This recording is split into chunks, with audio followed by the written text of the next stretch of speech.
Hello friends, ఒక important విషయం గురించి చెప్పడానికి వీడియో చేస్తున్నాను. అదేంటంటే యాపిల్ మ్యాక్బుక్ ప్రో అలాగే ఐమ్యాక్ ఇలాంటి యాపిల్ కంప్యూటర్స్ యూస్ చేస్తున్న వాళ్ళు జనరల్గా మనం ఎక్స్టర్నల్ హార్డ్ డిస్క్లు కూడా యూస్ చేస్తూ ఉంటాము. అయితే ఈ ఎక్స్టర్నల్ హార్డ్ డిస్క్ మనం ఎప్పుడైతే మార్కెట్లో కొని తీసుకొచ్చి మన డివైస్ కనెక్ట్ చేస్తామో అది EXFAT అనే ఫార్మేట్లో ఉంటుంది. సో మనం దాన్ని అలాగే ఉంచి మనం మన డేటాని కాపీ చేసుకొని యూజ్ చేస్తాం.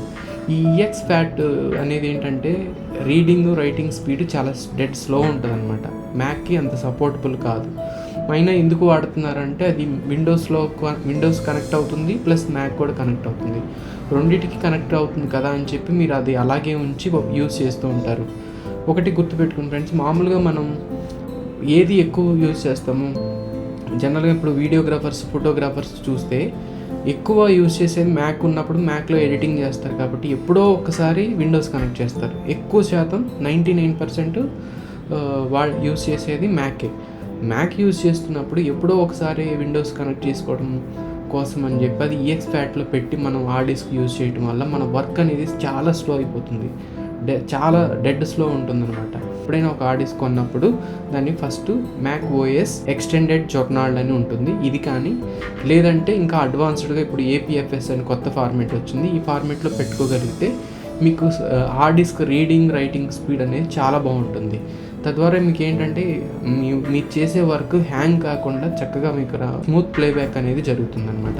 మా దగ్గర ఐమ్యాక్ ల్యాప్టాప్స్ కొని తీసుకెళ్ళిన వాళ్ళు కూడా చాలామంది ఏంటంటే మంచి ఐమ్యాక్ తీసుకెళ్తారు, బట్ దానికి ఏంటంటే EXFAT ఉన్న హార్డ్ డిస్క్ కనెక్ట్ చేసి యూజ్ చేస్తుంటే ఏంటో స్లో అయిపోతుంది, సిస్టమ్ స్లో అయిపోతుంది అని చెప్పి మళ్ళీ మా దగ్గరికి తీసుకొచ్చినప్పుడు మేము గమనించి ఇది ఈ ప్రాబ్లం ఇది కాదండి, EXFATలో ఉంది హార్డ్ డిస్క్ అని చెప్పినప్పుడు కరెక్ట్ అని చెప్పి వాళ్ళు మళ్ళీ మార్చుకున్న తర్వాత అప్పుడు స్మూత్ ప్లేబ్యాక్ వాళ్ళు గమనించారు. సో ఇది చాలామందికి తెలియకుండా EXFATలో పెట్టి యూజ్ చేస్తున్నారు. అలాంటి తెలియని వాళ్ళకు ఉంటే షేర్ చేయండి, చాలా ఉపయోగపడుతుంది. అది ఎలా ఫార్మేట్ చేయాలో కూడా నేను చూపిస్తాను మీకు. ఫస్ట్ మన హార్డ్ డిస్క్ కానీ పెన్ డ్రైవ్ కానీ మనం మ్యాక్లో యూజ్ చేసేది కనెక్ట్ చేయండి. కనెక్ట్ చేశాక మీకు డెస్క్టాప్ మీద వచ్చేస్తుంది. ఇప్పుడు నేను పెన్ డ్రైవ్ కనెక్ట్ చేశాను, మీకు పెన్ డ్రైవ్ ద్వారా చూపిస్తాను. ఇక్కడ అన్టైటిల్డ్ అని వచ్చిన తర్వాత ఇదే హార్డ్ డిస్క్ అనుకోండి. ఇప్పుడు పైన సెర్చ్ బార్ మీద క్లిక్ చేసి డిస్క్ యూటిలిటీ అని టైప్ చేయండి. డిస్క్ యూటిలిటీ విండో వస్తుంది. దీంట్లో వచ్చేసరికి మనం ఏదైతే కనెక్ట్ చేసిన హార్డ్ డిస్క్ కానీ పెన్ డ్రైవ్ కానీ ఏదైనా సరే ఇక్కడ చూపిస్తుంది. ఇక్కడ క్లిక్ చేసినప్పుడు చూడండి, మీకు ఇక్కడ దీని ఫార్మెట్ డిఫాల్ట్గా EXFAT అని ఉంది. ఈ EXFAT అనేది యాపిల్కి సపోర్ట్ కాదు, అంటే చాలా స్లో ఉంటుంది. సపోర్ట్ చేస్తుంది కానీ స్లో ఉంటుంది. సో దీనికోసం అని చెప్పి మనం దీన్ని ఏంటంటే మ్యాక్ ఫార్మేట్లోకి మార్చుకోవడం ఎలాగనేది ఇప్పుడు చూపిస్తాను. ఇది ఫస్ట్లో జనరిక్ ఫ్లాష్ మీడియా అని, తర్వాత కింద పార్టీషన్ 2 కనపడుతున్నాయి కదా. ఫస్ట్ దీని మీద క్లిక్ చేసి ఎరైజ్ అని బటన్ నొక్కిన తర్వాత ఇక్కడ 2-3 ఉంటాయి. స్కీమ్ ఒకటి ఉంది, ఫార్మేట్ అని ఒకటి ఉంటుంది. సో ఇక్కడ మనం మాస్టర్ బూట్ అనేది తీసి గైడ్ పార్టీషన్ అనేది పెట్టుకోవాలి.